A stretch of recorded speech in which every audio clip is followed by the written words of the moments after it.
¿Se ve esto como un chantaje, esta nueva condición de Turquía? Sí, sí se puede entender como tal, sobre todo porque al final la adhesión a la OTAN y la adhesión a la Unión Europea no solo es que sean dos procesos distintos desde el punto de vista de las organizaciones, sino que el camino de adhesión en sí es completamente diferente y yo incluso diría que el de la OTAN mucho más concreto, ¿no? El proceso de adhesión a la Unión Europea, que es lo que ahora reclama reactivar Erdogan, es mucho más complejo, lleva mucho más tiempo y sí, hay que entenderlo como un órdago, incluso a las dos organizaciones, tanto a la OTAN como a la Unión Europea. Ahora, ¿es un error de Turquía tratar de ligar los procesos de adhesión de dos organizaciones que son completamente independientes? Sí, sí que parece un error, no es algo que nos tenga que sorprender por cómo se suele comportar Erdogan en estos escenarios. Una referencia muy cercana que tenemos de su relación con la Unión Europea es el acuerdo del año 2015 en materia migratoria, que funcionó un poco de esta forma, ¿no? Al final lo que Turquía busca son contraprestaciones. Si Ankara cede, en este caso en la entrada de Suecia a la OTAN, necesita una contraprestación, necesita un beneficio y para Erdogan ese beneficio pasa por desbloquear las negociaciones de adhesión con la Unión Europea que antes Esteban en punto muerto desde. Ahora sí, debemos recordar que Turquía inició estas conversaciones en 2005 para ser parte de la Unión Europea, pero desde entonces el proceso sigue sin avances significativos. Cuéntenos por qué.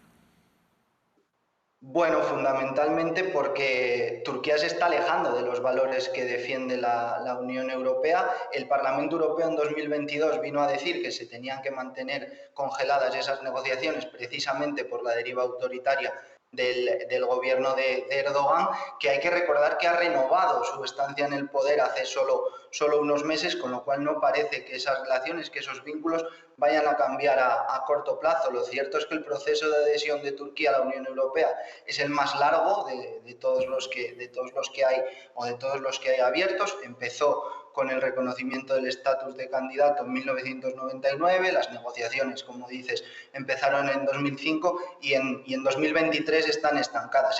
Será difícil ver a Turquía dentro de la Unión Europea, pero desde luego lo será mucho más si la deriva de Erdogan se mantiene en los próximos años.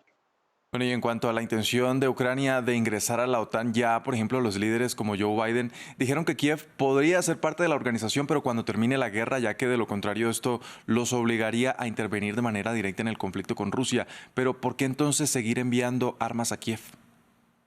Bueno, porque la estrategia que defiende la OTAN y que defiende la Unión Europea también como organización diferente que es la de seguir ayudando a Ucrania frente a la invasión rusa y eso se está manteniendo incluso pese a las sospechas o los rumores que en algún momento de la guerra pudo haber de que se podría dar un desgaste, eso estamos viendo que no se está dando.